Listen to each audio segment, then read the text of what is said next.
Good morning, Trojans. Welcome to the morning show with Mr. Brenner and Mrs. Keating. We're so excited to have you here with us this morning. And we'd also like to put a special welcome out to our special guest, Mrs. Heidi Butler. Good morning. All right, as we always start the morning show, we'll start with the pledge. Today is Tuesday, November 10th, 2020. So please stop what you're doing, stand, and join me in the Pledge of Allegiance. I pledge allegiance to the flag of the United States of America and to the republic for which it stands, one nation, under God, indivisible, with liberty and justice for all. Now please join me in a moment of silent meditation.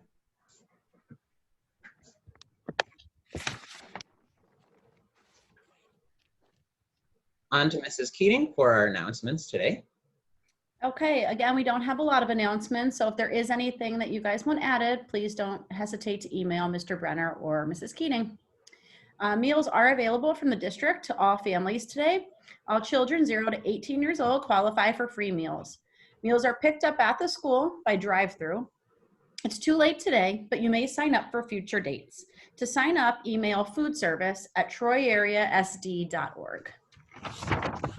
Thank you, Mrs. Keating. Okay, moving on. The next thing that's important is to go to our news segment. So again, today's November 10th, 2020.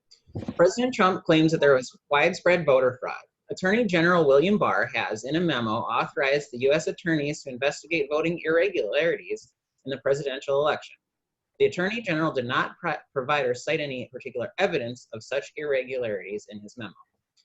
Interestingly, the head of the Justice Department's Elections Crime Branch has resigned in protest after becoming aware of the Attorney General's statement. Experts do say that due to the amount of votes that are contested in the states in question, a lawsuit or recount will not likely change the outcome of the election. The president has not conceded and is vowing to contest the results in any way he can. Interestingly, again, the newest lawsuit has been in our own state, Pennsylvania, against Pennsylvania's chief election official. On to you, Mrs. Keating. All right, today in sports, there's not a huge amount of things, but last night in Monday Night Football, Cam Newton led the Patriots to a comeback victory over the 0-9 Jets. This leads the Jets with the worst start in their franchise history. In Major League Baseball, the National League Rookie of the Year goes to the Brewers reliever, Devin Lewis. And unanimously, the American League Rookie of the Year goes to the Mariners center fielder, Kyle Lewis. It looks like this weekend's LSU versus Alabama game is in question of being canceled due to a COVID outbreak on the LSU football team. That's it. Thank you. You're welcome. Our next thing is this day in history. In 1775, the United States Marine Corps was founded. In 1969, the TV show Sesame Street debuted for the first time. So I don't know how many of our current students have watched Sesame Street in their childhood, but I know that it was a very important part of my childhood. I often refer to Mr. Brenner and myself as Bert and Ernie. So. We're a good team. We are. Another interesting piece of history. In 1972, hijackers diverted a jet to Detroit, demanding $10 million and 10 parachutes. This was something that I found interesting, and I researched a little bit more online after I heard about it, and I encourage you all to do that as well.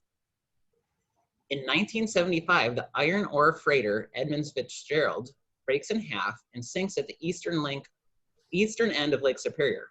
All 29 crew members died. There's a really cool song that sometimes comes up on my YouTube songs about this, and I want to play a clip of it for you because I think it's a good song. The legend lives on from the Chippewa on down to the big lake they call Gitchagumi. The lake, it is said, never gives up for dead when the skies of November turn gloomy. With a load of iron ore, 26,000 tons more than the Edmund Fitzgerald weighed empty. That good ship and true was a bone to be chewed when the gales of November came early. And it goes on, but that's just a short clip of the song that I think is a cool song. So check it out on YouTube if you get a minute. Well, who knew that that was associated? I never knew that. I knew the song, but didn't realize. That's cool. And the last thing we have in this day of history, and we started to touch on this a little bit yesterday in this day in history, is that on November 10th, 1989, German citizens began tearing down the Berlin Wall. On to you, Mrs. Keating, for the weather report. All right, today is looking like the last of the beautiful days and temperatures for this week with a high in the 70s. The low will be 58 tonight, and it looks like the rain will set in for the next 2 days, Wednesday and Thursday. COVID update there, Mr. Brenner. For our COVID-19 update, COVID continues to spread. In the United States, we now have 119,000 diagnosed cases as reported on Monday. There are currently 59,000 people in the United States who are in the hospital dealing with COVID. This breaks the record of hospitalizations, which was set in July this year. Over 10 million people in the United States have now had COVID. Now, we would like to officially welcome our guest speaker, Mrs. Heidi Butler. Welcome, Mrs. Butler. Thank you for having me. We love that you're dressed and brought your props appropriately for. Oh, heck yeah. Yes, love it. So Mrs. Butler is a veteran of the United States Air Force, and I know that she brought a couple of really interesting things to show us. I found some cool pictures of Air Force things. This week we're doing kind of a unique set of guest speakers. Of course, it's our first set of guest speakers, but tomorrow is Veterans Day. So you'll find that this week, every one of our guests will be a veteran. So Mrs. Butler is our second veteran. Mr. Schrader, of course, was our veteran yesterday. Before we get into a lot of the stuff about your time in the military and the Air Force, let's just talk a little bit about your time with us here at the high school and what you do, because I know that not everybody knows who you are. But you're a learning support teacher, correct, Mrs. Butler? Yeah. And we're excited to have you transition now into a different role that I know you're also excited about, which is the role of history teacher. 100%. I'm so excited. I can't wait. I'm going to miss learning support and the staff and everybody I work with, but I'm excited to have a bigger impact on the school community and teach history, man. I love history. I'm so excited. We're excited too. And I can only imagine that your experience in the Air Force will provide you some unique things that you can share with the students in your history class and provide a cool perspective. I hope so. One of the things, because of the curriculum that I'm getting to teach will be World War II. And I showed you this a little while ago, but one of the props that I brought is a brick. It's a wooden brick. It's got plaques on it because it was a gift. But this brick came from the Martin Bomber building at Offutt Air Force Base in Nebraska, which was my first duty station. The Martin Bomber building built lots of aircraft.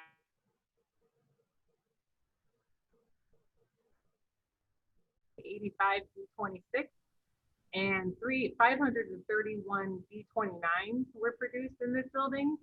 And the most significant one is the Enola Gay. The Enola Gay was built in this building. And this brick is the whole floor of the building where they constructed the aircraft was made of wooden bricks to reduce the static electricity. So when obviously they don't build those planes anymore, and the building has been converted to offices and a few other things, but they saved the bricks. And then when you would leave the base or win an award, certain people would get a brick as a gift, and they would put a little plaque on it. That's what this is. And I was telling Mr. Brenner earlier that it still smells. If you can imagine what the inside of an aircraft hangar smells like all the production and the oil and the metals and the sweat and everything that goes into building, over 1,000 airplanes, that smell is this brick. Like, it smells like it. And I'll bring it down to your office after and you can do it. But if you can imagine a smell through a video, this is the smell. So I'm pretty proud of this brick. I think that's pretty cool. I think that the Enola Gay actually might have rolled over this particular brick at one point in time. That's really cool. Tell us a little bit about your role in the Air Force. What did you do specifically? I was with a maintenance system or aircraft maintenance systems analyst. So I pretty much maintained a database that held all the information for every plane in the military. And whatever base I was stationed on, I would maintain the data for those aircraft and create daily statistics, such as like the break rates. If a plane came back and was deemed broken, you know, they would, the maintainers would put all that data that they did and everything that they did to fix those planes into this database. So I would maintain that database. I would create daily statistics and brief base leadership every day. And if I found things, I would have, part of my job was to kind of identify when something was breaking often or what was going on with the planes that maybe the maintainers didn't notice as they went along. So I would analyze the data. Well, one of the really cool things I did right before I got out was this piece of metal right here. This tiny piece of metal is called a tail wheel lock pin.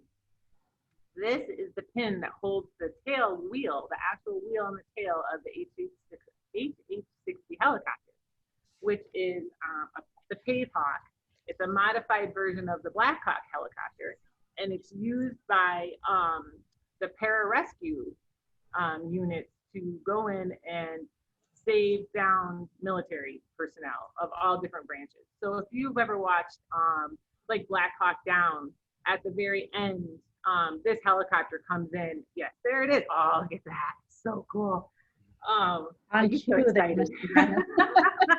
that was my favorite unit I was in.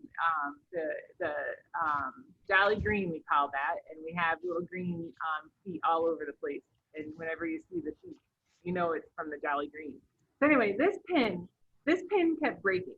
The helicopter would land, the maintainers would run out. They put this pin in the tail wheel and lock it so that when the helicopter was taxiing, the tail didn't do this. So this would hold it, and then the helicopter would taxi all together. Well, this pin kept breaking. I couldn't figure out why. So my job was to figure that out. I created a program, like the code, and extrapolated all the data that I needed from the program, from the database, and took that data, looked at it, figured out that something was going on with a specific area of the pin. Well, I had the pin checked. I took it over to what was called NDI. It was a shop that tests metal. Come to find out, the 3 companies in the United States that make this pin were using the wrong types of metal. So the pin was too soft and would break. So it was kind of a little scary because that special study that we put together made the entire Department of Defense stop using 2 of those companies because they were not, or the companies that were using the illegal metals.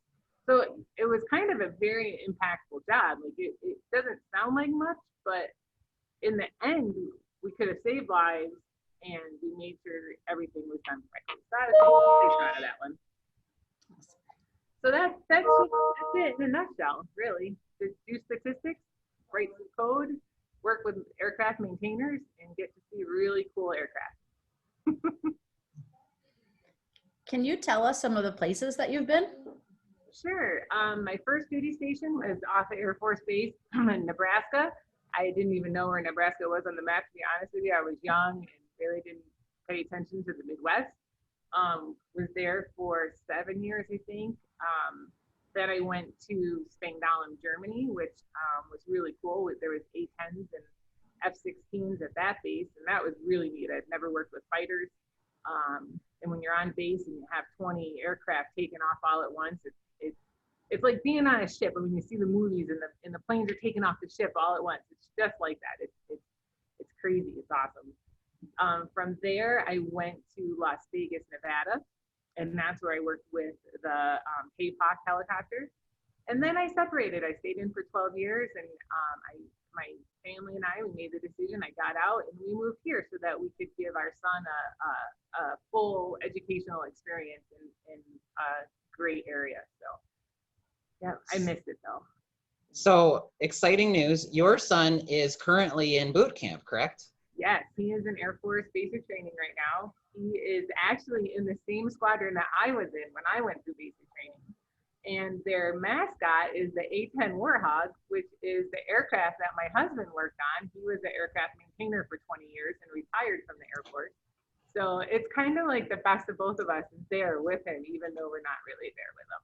So, oh, there's the A-10. If you ever want to see something really cool, look up videos of the A-10 shooting. It's 50 cal guns. Like it's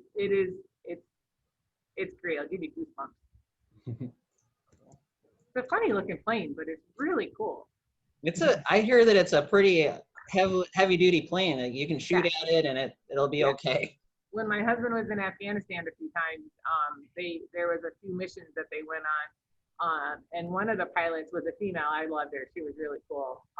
She got really shot up. Her plane got shot tons of holes in it all over the place, and that thing came back and landed, and she was fine. But the Army really relies on the A-10 for close air support, and when they are getting surrounded in a tough spot, that plane comes in and can do some real damage. It's really impressive. So I deployed to Kuwait in 1999. That was a really interesting experience. I had never been to the desert. My husband's been to the desert 13 times. I've only been once. So for anyone who thinks that the military, you're always deployed, you're not. It just depends on your job. I only went once, and I went for 4 months, and I was at a small little base called El Jabber. It was 45 miles from Iraq.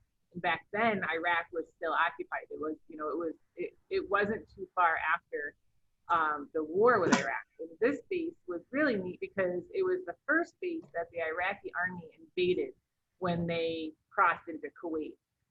And they unfortunately lit all the gas wells or the oil wells on fire. So you picture those gigantic oil well rigs. They were just sprinkled all over the desert, but they were on fire. So at night, the sky like glowed like a red because of the fires everywhere. It was really an intense experience, but I wouldn't give it up for anything. Sorry, I'm rambling a lot, aren't I? Oh, I love the Air Force. I love talking about it. For a long time. We love this. We love the stories. It's interesting. It's interesting. The scariest part about being deployed is not being deployed. It's the bugs and the rats and the spiders. I've run to a bunker more than once, waiting for incoming missiles to hit the base, and sitting in a bunker, it can be a little scary because it's dead silent and you're just waiting to hear the missiles come in, and you're hoping that our missiles take off and intercept them. So it is a little nerve-wracking, but it wasn't as nerve-wracking as waiting as the rats. The rats were really big. Cool. You're not the only one to tell me that. And the sand fleas. Sand fleas are the other one that everybody talks about. Yeah. So fortunately, I didn't really have to deal with anyone, but you're just always waiting for them. So that was probably the worst. No thank you on the rats. No. Or the spiders. Yeah. Or the bugs. Any of it. That's probably why I don't like them to this day. Like if I see even a mouse, I just don't. No. It's got to go. So those are my big my main experiences in my 12 years. We're done. That's it. That's my morning announcements alarm. So as everyone that's watching this probably knows, we always do the announcements at 8:25, and I haven't turned the alarms off yet, so I'll need to do that because Mrs. Keating absolutely hates that alarm, and it's good for me. But she always wants to strangle me, I think, whenever that specific alarm comes on. The sound of that alarm sounds like a jackhammer going off. I said, please tell me that's not what you wake up to in the morning, because I would be in a bad mood if I woke up to that alarm every morning. Although I think you were more worried about Mrs. Brenner waking up to that. I was. I said, please tell me you don't do that to Mrs. Brenner. Give her like nice chimes or a harp or something. She's so sweet. Classical music. You're right.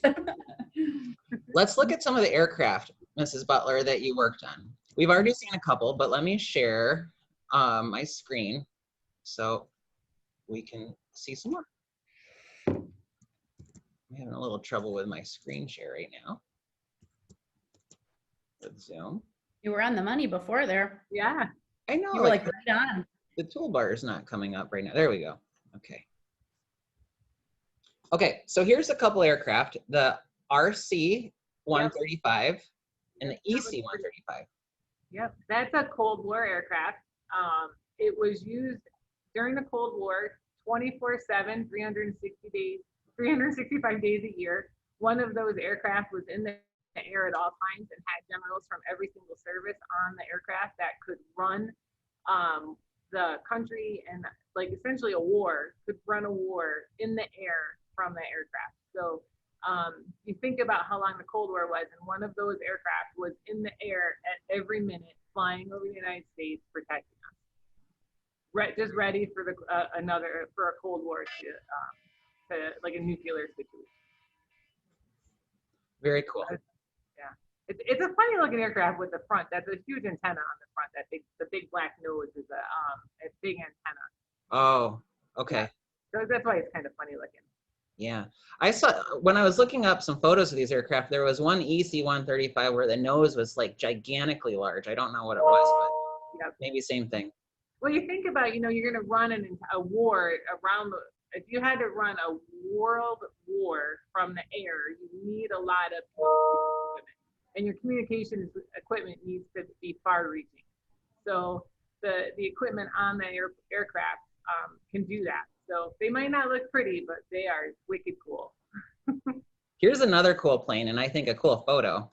Here's an E-4B. Yeah, the E-4B, there's only 4 of these in the military. Both of these sets of aircraft were both continue to be off the Air Force Base in Nebraska. This is the National Airborne Operations Center. This one kind of goes along with the RC and the EC. This one is a gigantic 747.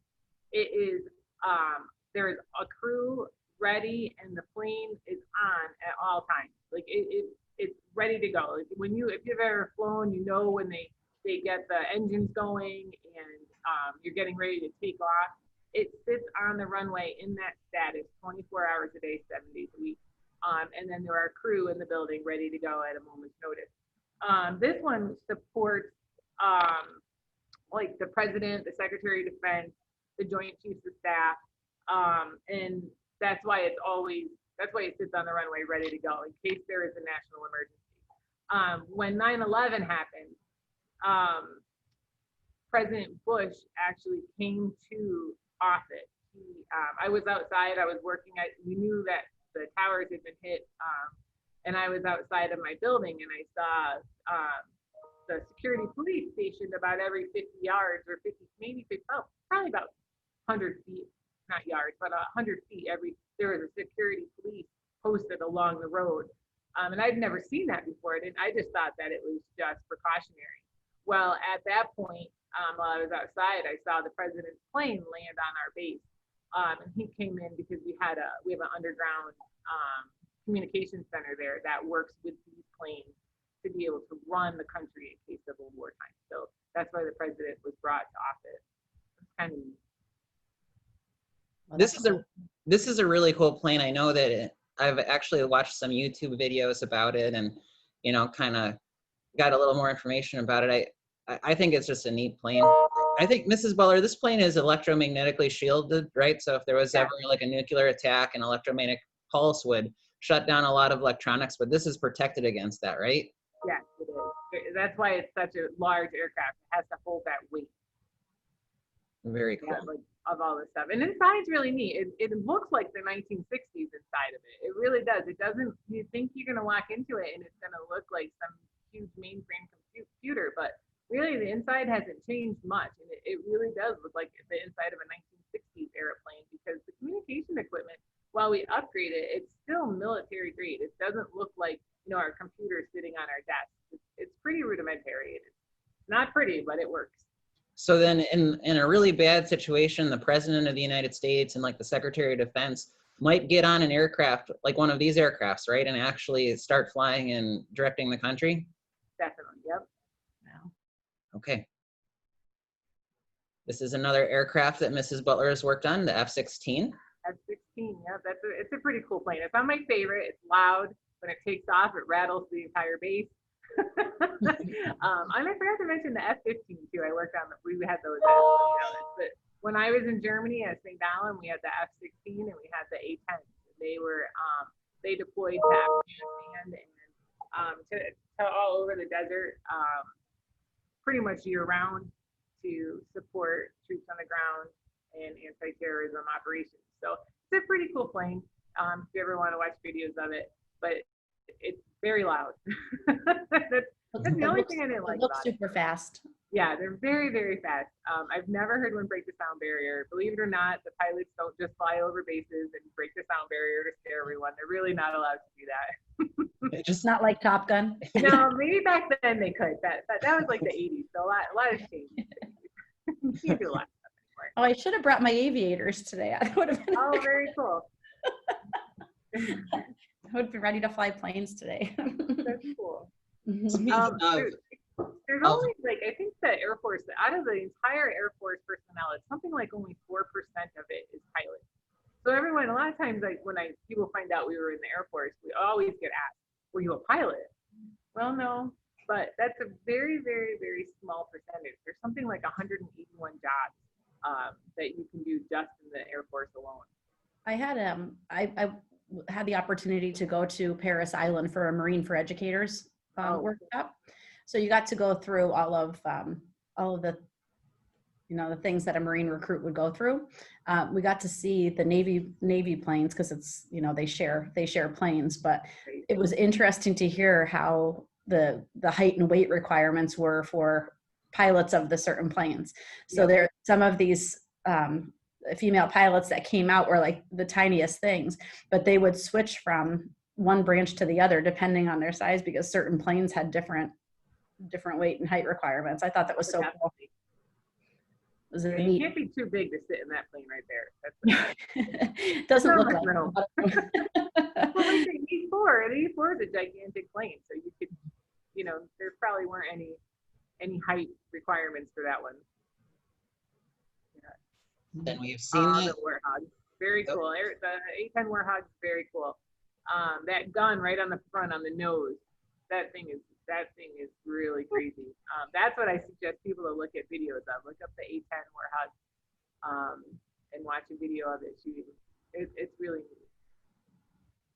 Ugly plane though. That thing is ugly. Look at that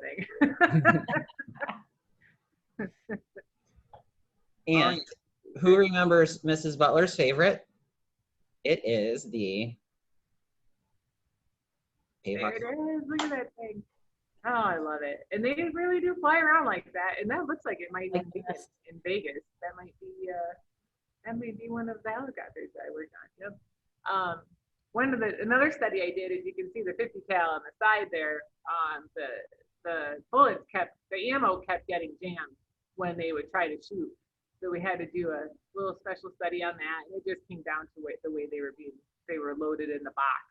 So I had to work with the ammo crews. The one thing people don't realize is like you have an aircraft and it's not just like one set of people that work on these planes. I mean, there are so many groups and one of them is ammo and they load all the ammunition, the bombs, everything. I wouldn't want that job. They're off in the back part of the base in case there's ever an accident because they store all the bombs out there.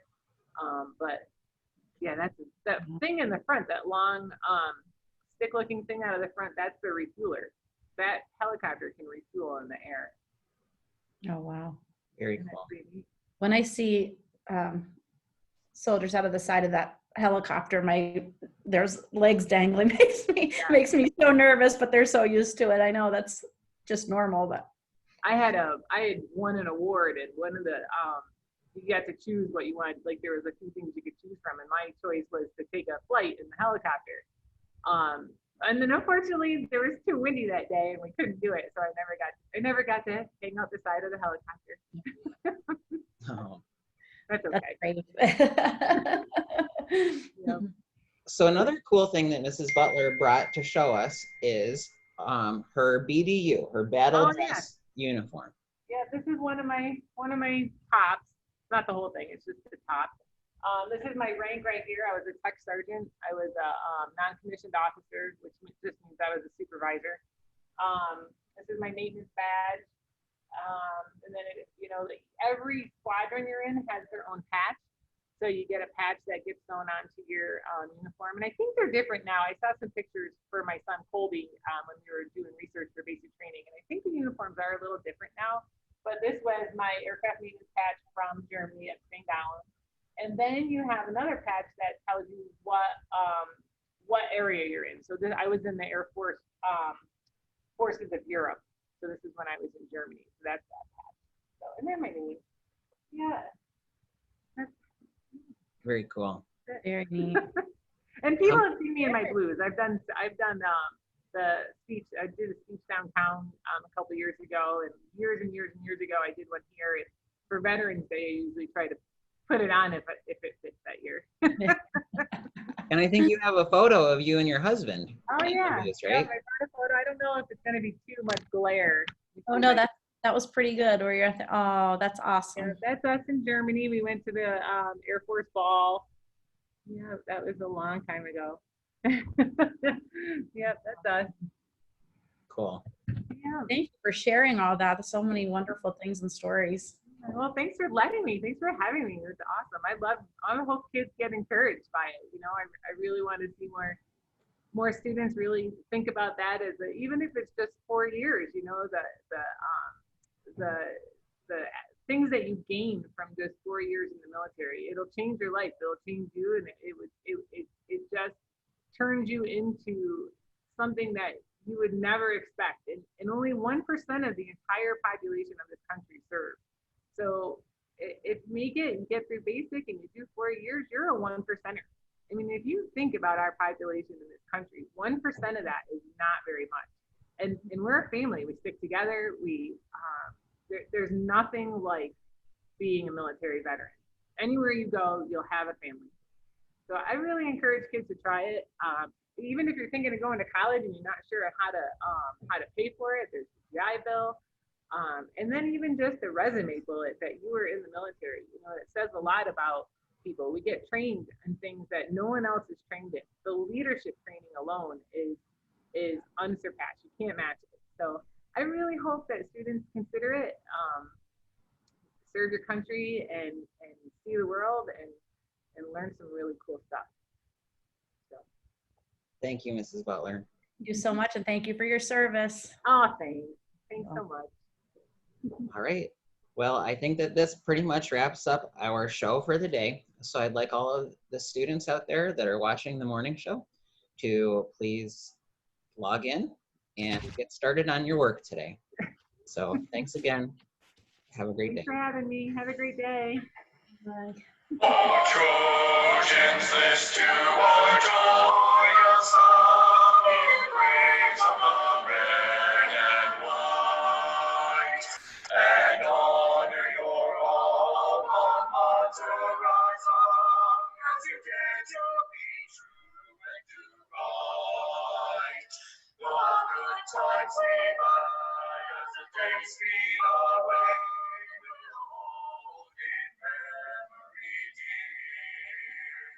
We'll honor our high school forever and ever. Our dear THS we will cheer.